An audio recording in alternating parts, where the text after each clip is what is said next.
Welcome to orange. ముందుగా bulletin లో headlines చూద్దాం.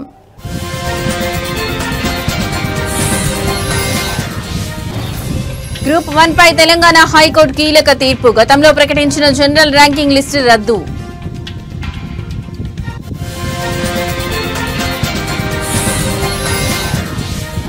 వైఎస్ వివేక హత్య కేసు విచారణ మరోసారి వాయిదా. అఫిడవిట్ దాఖలుకు సమయం కోరిన దర్యాప్తు సంస్థ సిబిఐ.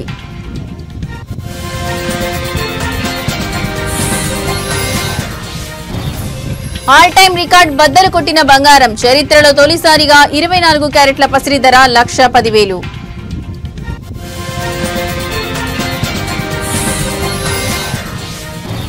బంగాళాఖాతంలో ఉపరితల ఆవర్తనం. ఏపీ తెలంగాణలో 5 రోజుల పాటు వర్ష సూచన.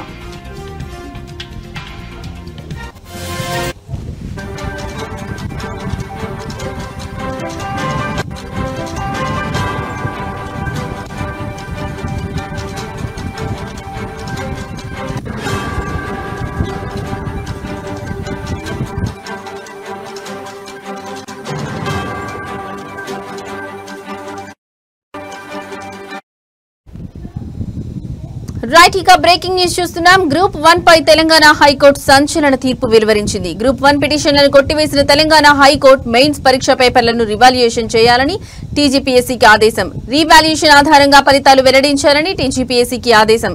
సాధ్యం కాకపోతే పరీక్షలు మళ్లీ నిర్వహించాలన్న హైకోర్టు మెయిన్స్ మెరిట్ లిస్ట్ ను హైకోర్టు రద్దు చేసింది. మూల్యాంకనంలో అక్రమాలు జరిగాయని, పరీక్షలు రద్దు చేయాలని కొందరు అభ్యర్థులు హైకోర్టులో పిటిషన్ దాఖలు చేశారు. 2023 అక్టోబర్ 21 నుంచి 27 వరకు జరిగిన గ్రూప్ 1 మెయిన్స్ పరీక్షలకు 21,000 మంది విద్యార్థులు హాజరయ్యారు. ఆ పరీక్షల ఫలితాలను టీజీపీఎస్సీ ఈ ఏడాది మార్చి 10న విడుదల చేసింది. ఈ ఫలితాల్లో అభ్యర్థులకు వచ్చిన మార్కులపై అనేక అనుమానాలు తలెత్తాయి.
పరీక్షల్లో జెల్ పెన్నులు వాడడం, కోటి మహిళా కాలేజీలో పరీక్ష రాసిన అభ్యర్థుల్లో ఎక్కువ మంది సెలెక్ట్ కావడం, తెలుగు మీడియం అభ్యర్థులు తక్కువగా ఎంపిక కావడం, కేవలం 2 సెంటర్ల నుంచే టాపర్లు ఉండడం తదితర అంశాలపై పలువురు అభ్యర్థులు కోర్టును ఆశ్రయించారు.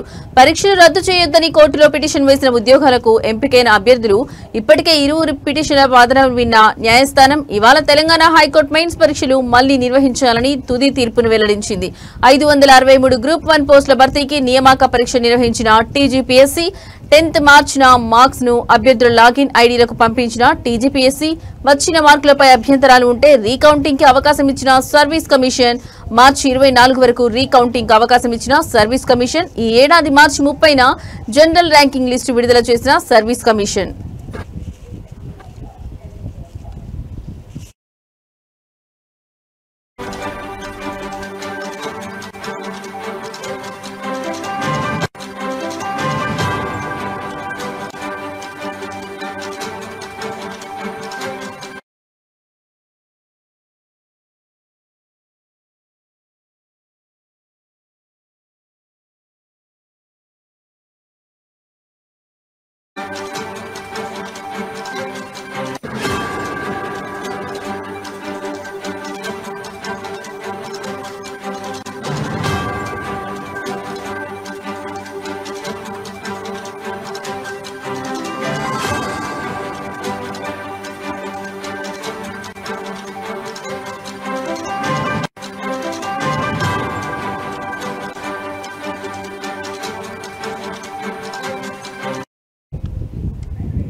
రైట్, ఇక మరో బ్రేకింగ్ న్యూస్ చూస్తున్నాం. రాష్ట్ర వ్యాప్తంగా తీవ్ర సంచలనం సృష్టించిన మాజీ మంత్రి వైఎస్ వివేకానందరెడ్డి హత్య కేసుకు సంబంధించిన విచారణను సుప్రీంకోర్టు మరోసారి వాయిదా వేసింది. ఈ కేసుకు సంబంధించి అఫిడవిట్ దాఖలు చేసేందుకు దర్యాప్తు సంస్థ సిబిఐ మరింత సమయం కోరడంతో తదుపరి విచారణను ఈ నెల 16వ తేదీకి వాయిదా వేస్తున్నట్లు జస్టిస్ ఎంఎం సుందరేష్ నేతృత్వంలోని ధర్మాసనం ప్రకటించింది.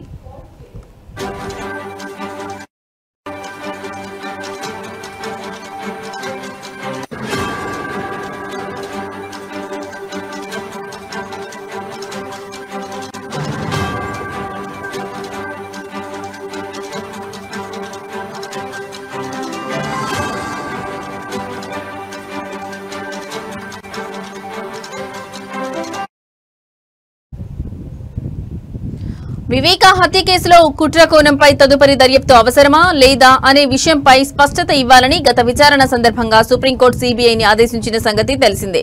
దీనిపై తమ వాదనలు వినిపించేందుకు సిద్దం కావాల్సి ఉందని సీబీఐ తరపున అదనపు సొలిసిటర్ జనరల్ ఎస్వీ రాజు కోర్టుకు విన్నవించారు. అఫిడవిట్ దాఖలు చేసేందుకు కొంత గడువు కావాలని ఆయన అభ్యర్థించారు.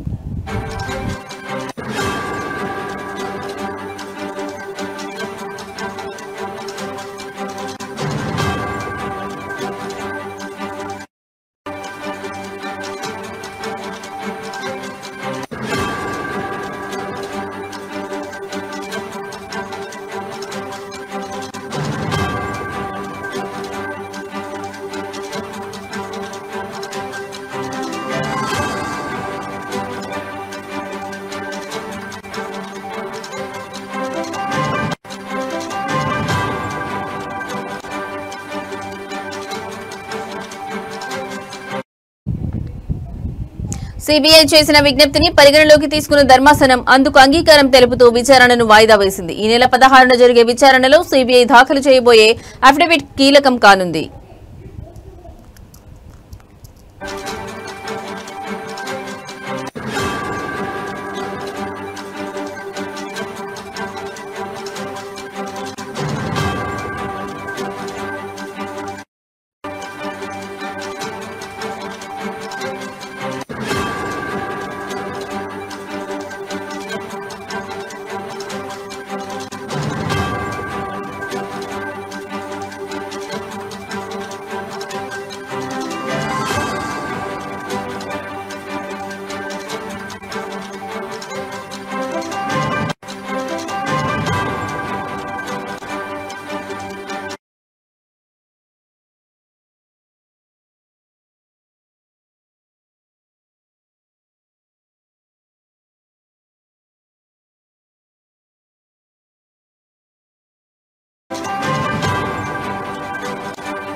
రైట్, ఇక మరో బ్రేకింగ్ న్యూస్ చూస్తున్నాం. బంగారం ధరలు చరిత్రలో ఎన్నడూ లేనంత గరిష్ట స్థాయికి చేరాయి. పసిడి ప్రియులకు భారీ షాక్ ఇస్తూ ధరలు ఆకాశాన్నంటాయి. మంగళవారం ఒక్కరోజే భారీగా పెరిగి తులం స్వచ్ఛమైన బంగారం ధర ఏకంగా 1,10,000 మార్కును దాటి సరికొత్త రికార్డు సృష్టించింది. వెండి ధరలు కూడా అదే దారిలో పయనిస్తూ కొనుగోలుదారులకు చుక్కలు చూపిస్తున్నాయి.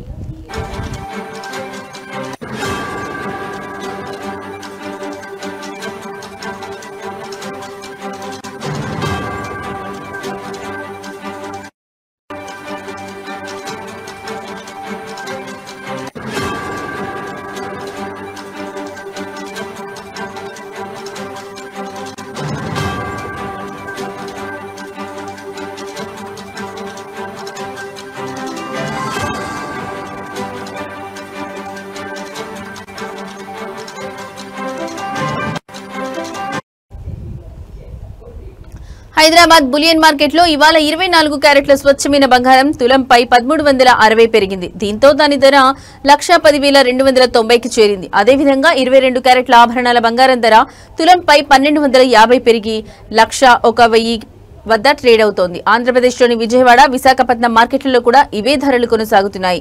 బంగారంతో పాటే వెండి ధరలు కూడా భగ్గుమన్నాయి. హైదరాబాద్ మార్కెట్లో కిలో వెండిపై ఒక్కరోజే 3,000 పెరగడంతో దాని ధర 1,40,000 వద్దకు చేరింది. ఒకే రోజు ఇంత భారీ స్థాయిలో ధరలు పెరగడంతో బంగారం కొనాలనుకునే సామాన్య మధ్యతరగతి ప్రజలు ఆందోళన వ్యక్తం చేస్తున్నారు.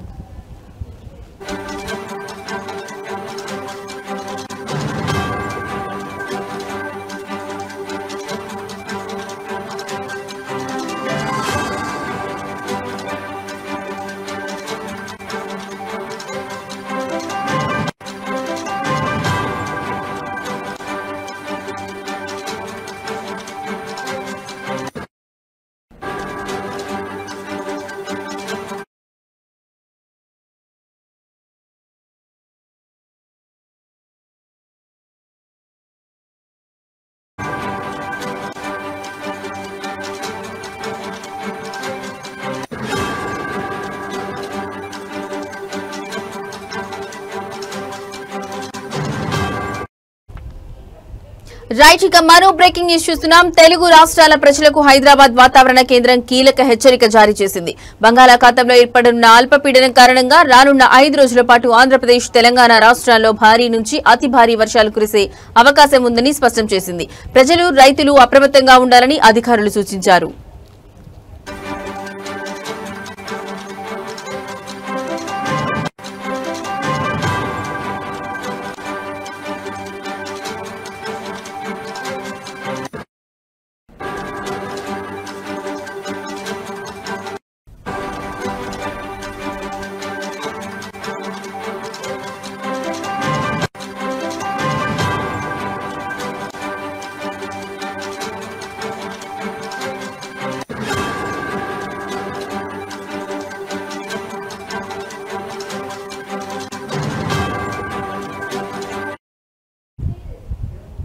హైదరాబాద్ వాతావరణ కేంద్రం విడుదల చేసిన ప్రకటన ప్రకారం 13వ తేదీన బంగాళాఖాతంలో అల్పపీడనం ఏర్పడనుంది. ఈ వాతావరణ వ్యవస్థ ఆంధ్రప్రదేశ్, తెలంగాణ, ఒడిశా రాష్ట్రాల వైపుగా కదిలే అవకాశం ఉందని అధికారులు అంచనా వేస్తున్నారు.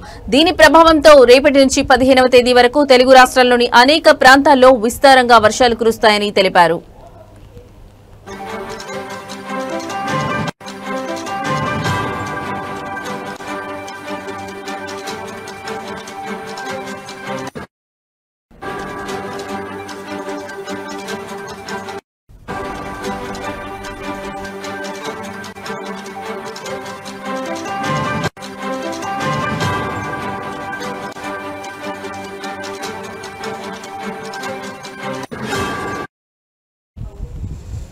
కొన్ని చోట్ల కుండపోత వర్షాలు నమోదయ్యే అవకాశం ఉందని, వర్షాలతో పాటు బలమైన ఈదురుగాలులు కూడా వీస్తాయని వాతావరణ శాఖ హెచ్చరించింది. ఇక తెలంగాణలోని పలు జిల్లాల్లో ఈ నెల 14వ తేదీ వరకు తేలికపాటి నుంచి మోస్తారు వర్షాలు కురుస్తాయని వివరించింది. ఆదిలాబాద్, నిజామాబాద్, కరీంనగర్, వరంగల్, ఖమ్మం, నల్గొండ సహా పలు జిల్లాల్లో ఈ వర్షాలు నమోదవుతాయని పేర్కొంది.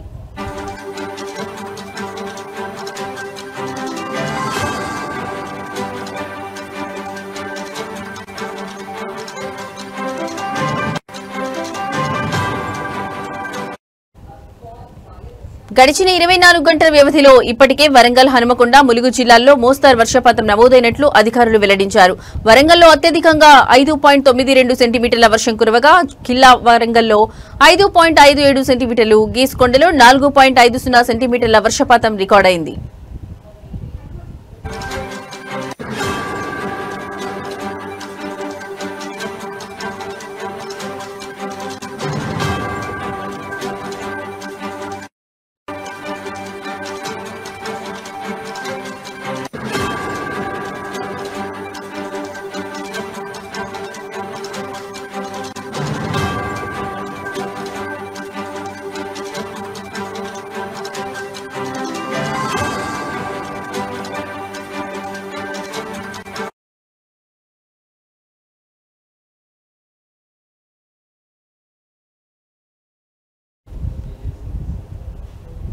తెలంగాణలో రైతులు ప్రస్తుతం తీవ్రమైన యూరియా కొరతను ఎదుర్కొంటున్నారు. పంటలకు అత్యవసరమైన యూరియా కోసం రైతులు సొసైటీల వద్ద పడికాపులు కాస్తున్నారు. గతంలో ఎన్నడూ లేని విధంగా రైతులు యూరియా కోసం పడరాని పాట్లు పడుతున్నారు. కరీంనగర్ జిల్లా హుజూరాబాద్ మండలం చేల్పూరు గ్రామ వ్యవసాయ ప్రాథమిక సహకార సంఘం, జమ్మికుంట మండలం కోరపల్లి గ్రామ సొసైటీ వద్ద వేకువజాము నుండి యూరియా కోసం పడిగాపులు కాస్తున్నారు రైతులు. యూరియా వస్తుందన్న సమాచారంతో ఉదయం 4 గంటల నుండి మహిళా, పురుష రైతులు వేరువేరుగా చెప్పులు క్యూ లైన్లో పెట్టి వేచి చూస్తున్నారు. వేల రూపాయల పెట్టుబడి పెట్టి యూరియా బస్తాలు దొరకక పంటలు ఎండిపోయే పరిస్థితి ఏర్పడిందని ఆవేదన వ్యక్తం చేశారు. యూరియా కోసం సొసైటీల వద్ద ఉదయం నుండి సాయంత్రం వరకు పడిగాపులు కాసిన ఒక్క యూరియా బస్తా కూడా దొరకడం లేదని కేంద్ర, రాష్ట్ర ప్రభుత్వాలు స్పందించి రైతులకు సరిపడే యూరియా పంపిణీ చేయాలని రైతులు కోరుతున్నారు.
తెలంగాణలో పెన్షన్ల పెంపు కోసం వికలాంగులు ఆందోళన చేపట్టారు. మెదక్ కలెక్టరేట్ ముందు జరిగిన ధర్నాలో వారు తమ డిమాండ్లను వినిపించారు.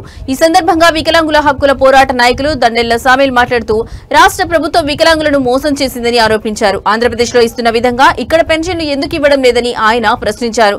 ఎన్నికల సమయంలో అన్ని రాజకీయ పార్టీలు పెన్షన్ల పెంపుపై హామీలు ఇచ్చాయని, కానీ అధికారంలోకి వచ్చాక ఏ పార్టీ కూడా ఆ హామీలను నిలబెట్టుకోలేదని అన్నారు.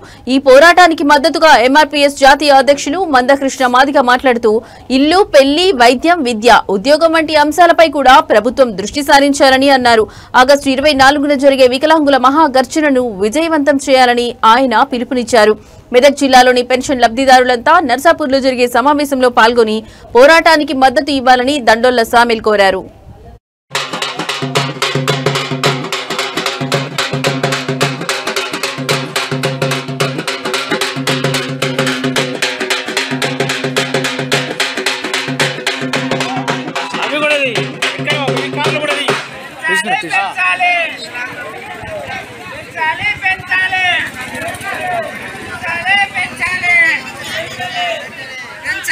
పెంచాలి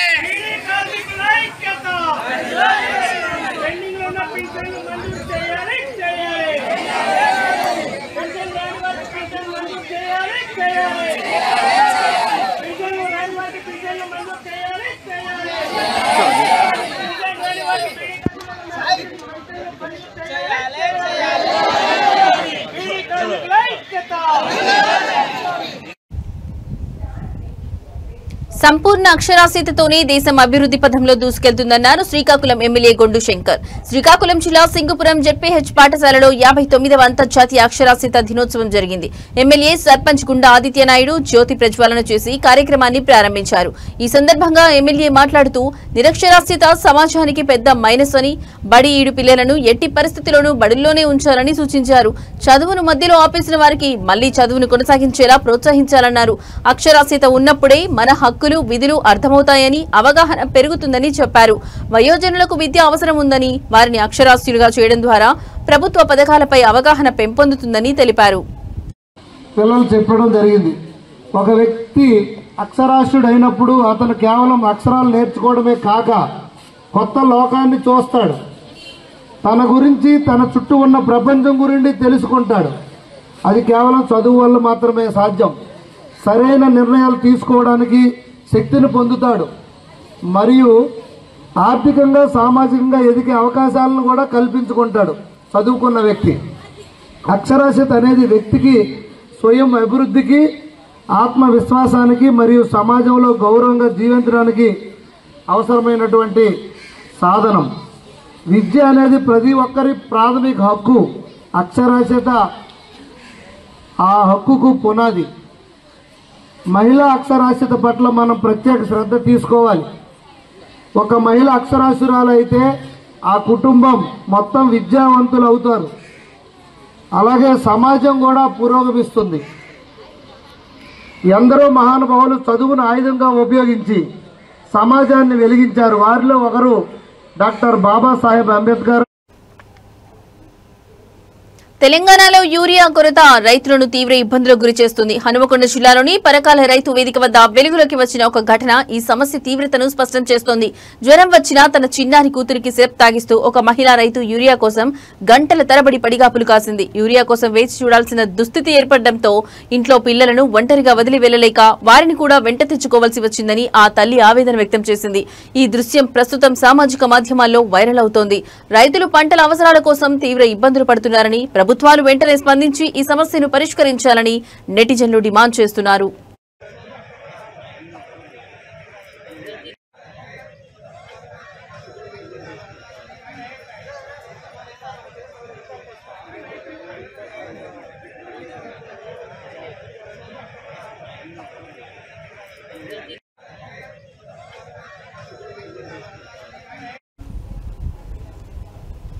తెలంగాణ రాష్ట్రంలోని మల్కాజ్గిరి ఎమ్మెల్యే మల్లారెడ్డి ఈ రోజు కుటుంబ సమేతంగా శ్రీకాళహస్తీశ్వర స్వామి వారి ఆలయాన్ని దర్శించుకున్నారు. ఆలయానికి వచ్చిన మల్లారెడ్డి కుటుంబానికి ఆలయ అధికారులు ఘన స్వాగతం పలికారు. వారికి ప్రత్యేకంగా రాహుకేతు పూజ, అంతరాలయ దర్శనం మరియు వేదాశీర్వచనం ఏర్పాట్లు చేశారు. ఈ కార్యక్రమంలో ఆలయ ప్రోటోకాల్ ఏఈఓ మోహన్, పర్యవేక్షకులు నాగభూషణం, ఏపీఆర్ఓ రవి పాల్గొన్నారు. మల్లారెడ్డి కుటుంబ సభ్యులు ప్రత్యేక పూజల్లో పాల్గొని స్వామివారి ఆశీస్సులు పొందారు.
తిరుపతి జిల్లా రేణిగుంట మండలం కరకంబాడి పంచాయతీలో ఉన్న శ్రీ కరకంబాడి కట్టపుట్టాలమ్మ జాతర ఈ రోజు ఘనంగా జరిగింది. ఈ జాతరను ఆలయ కమిటీ, గ్రామ ప్రజలు కలిసి వైభవంగా నిర్వహించారు. ఉదయం అమ్మవారికి పాలు, పెరుగు, పన్నీరు, తేనె, పంచామృతం, పసుపు, కుంకుమలతో ప్రత్యేక అభిషేకాలు నిర్వహించారు.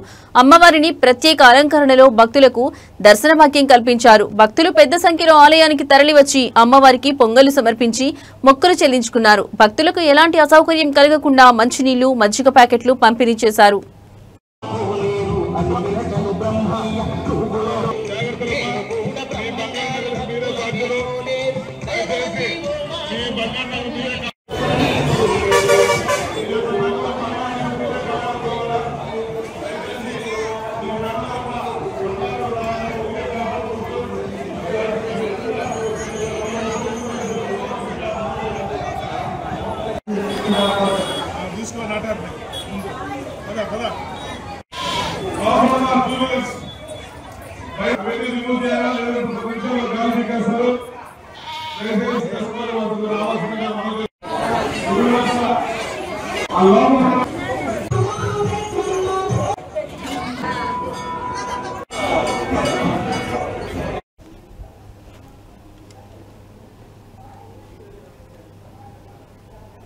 ఇవి ఇప్పటివరకున్న బులెటిన్ అప్డేట్స్. నమస్తే.